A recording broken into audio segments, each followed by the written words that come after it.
Hi, I'm Carolyn Priester Jones. Welcome back to our tour of the Garden of Eden. We learned in previous videos that the Bible is like a time machine. It lets us go all the way back in history or even out into the future, but it always brings us back to where we are, gently letting us off right here in the present time. But we can consider the lessons that we learned on our trip. So we've been exploring the Garden of Eden and all that happened there. Last time we met Earth's first couple, Adam and Eve. We also met a being. We'll call him a being, not really human, a being called Satan. And we saw him up close and way too personal. We got a little glimpse of how sneaky and how dangerous he is. Actually, he tricked Adam and Eve into doing something that God had told them specifically not to do. They got what they thought was a nice gift of fruit from Satan that came from a tree of the knowledge of good and evil. Now, Satan had convinced them that knowledge was power. And if they ate of that tree, that they would have all the knowledge they would ever need, and they would be very powerful. And they fell for that. So we joined them, we rejoined them this week, and we watched to see what happened as they explored that gift that they got. So, was it a great gift? Did they really get the knowledge and the power that they thought they were going to get? No. Colossal fail. They got a lot more than they bargained for.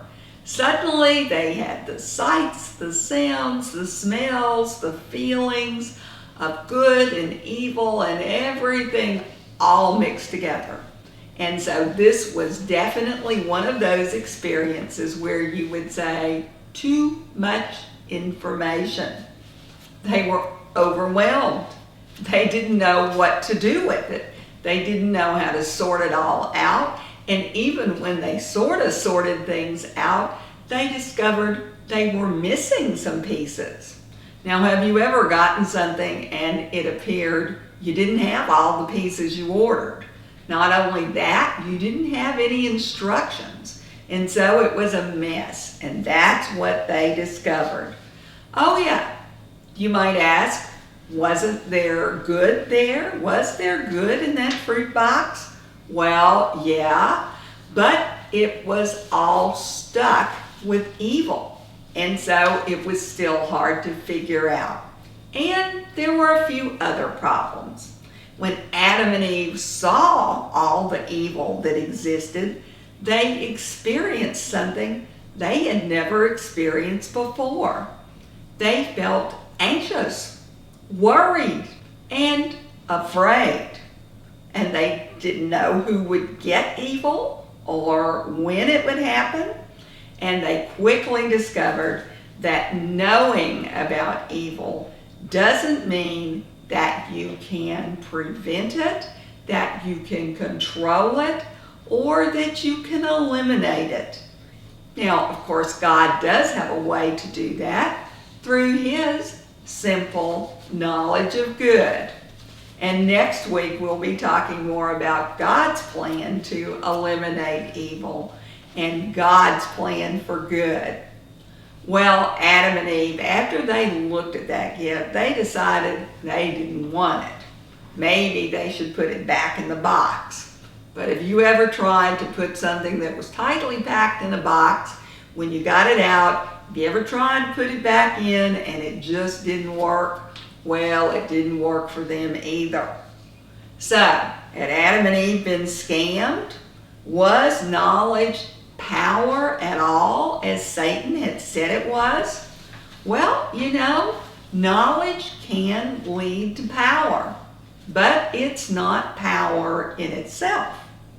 And in the case of evil, all the power points go to the wrong team. When we see the effects of evil, Satan can draw us in two ways. Now, these two ways are really kind of opposite to each other. But you know, Satan really doesn't care whether you run this way or you run that way. As long as you end up at his goalpost, he's happy. So, you might be tempted to go over to his side and ride the wave of what you think is the winning team. Just look around. Doesn't it seem like evil is winning here on earth? Doesn't it seem like that's the winning team? Or you might take the opposite approach. You might correctly identify that evil is something bad and that it must be eliminated at all costs. Now, believe it or not, Satan is happy to let you think that. If you do a little evil to get a greater good, isn't that okay? That's the way he would put it to you. You do a little evil, but hey, it's for the greater good. And he'll trick you into thinking that you are on the way to eliminating evil.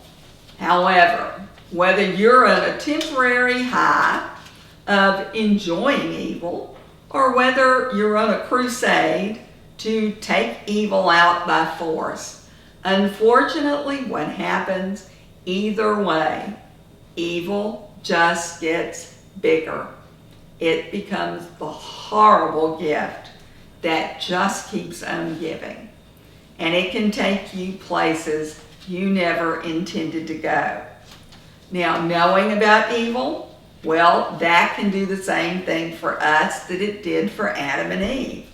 It can entice us to have worry, anxiety, fear, and those things can immediately cause one other thing. Now, let's go back and review something that we learned in a previous video. What was Satan's first tactic to get you off the road that God has laid out for you? His very first tactic is distraction. Distract you. And so if he can get you thinking about things and you're worried, you're anxious, you're afraid, you're going to discover that's all you can think about. He has succeeded in distracting you. Now, what was the second thing that he did after distraction? Well, remember, he tries to get you to believe that God has not provided. And if you begin to look around and you see all the evil in the world, you're going to go back to the old thought of, if God is God, why did he allow evil in the first place? If God is God, why can't he stop evil himself? Where is God? Now, again, Satan is going to be very quick to answer you. You got a question? Satan's got an answer. So what would Satan say to you? He would say, well, that's true. Where is your God in all of this? Well, it looks like he doesn't care. Or he just isn't very powerful. Somebody should do something. Hey, what about you? I can show you some things that will definitely get rid of all this evil. Now, wait a minute. You mean Satan would work against himself? Well, of course not. He actually is working for himself. Part of the scheme is to confuse you so that you can't tell what is good and what is evil. Everything gets all blurred, and good starts to look evil. Evil starts to look good. You just know that God's not coming, or he's too slow, and you've got to do something to put justice back in the world. Well, Satan will appear to sympathize with the situation. He'll agree that it does appear God's not coming. But he will let you know that he will be happy to sign up for your justice team. Now, of course, he's not going to mention that he's really trying to get you to sign up for his team. It's okay with him if you think you're in charge. He knows how to giggle very quietly so you never hear him. Satan's a chameleon. He can change his appearance quickly into whatever you would find attractive. So you want to just hang out with him. If you relate best to beautiful women, well, he is your honey. If you like to run with the wild boys, well, he's ready to roll. He's your best buddy. And if you're a deeply devoted spiritual type, well, he's got that covered too. He'll wait until you pray, and before you give God a chance to answer, he'll pop up claiming to be God's messenger. As you stew in your misery, he will appear to you and try to convince you that God sent him. He knows how much you love signs and wonders that verify God's presence, so be aware that he's not above doing a little smoke and mirrors to make you believe that God really has arrived. 2 Corinthians 11:14 says plainly, Satan himself masquerades as an angel of light. Now, of course, whatever this messenger tells you is not the truth. Remember who he is. He is a liar. So, when this supposedly kind person comes to where you are, where you're lost, and says, I'm here to lead you out of this mess, beware. You are about to get further lost. Now, quick, let's review what we learned about Satan's tactics in our last video. If you haven't watched it yet, you'll want to go back and do that because it's really kind of a basic class in how to spot Satan and how to see how he works. But let's do the quick list of how he operates. Number 1, Satan distracts.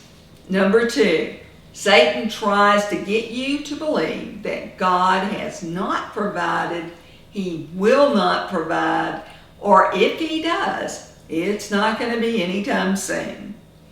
Number 3, Satan casts doubt about what God really said.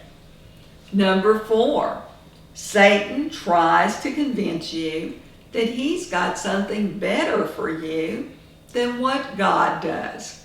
And not only that, he can serve you right now. You won't have to wait. And number 5, Satan lies. Now today, we've added Satan does all those things plus. Number 6, Satan convinces you you've got to do something to make the world right. You've got to put some justice in this situation. Number 7, he assures you he will be on your team. Number 8, he makes you think you are in charge. And so now, you put on your Superman cape and you act, you do something. Oh wait, was that Superman's cape or the devil's cape?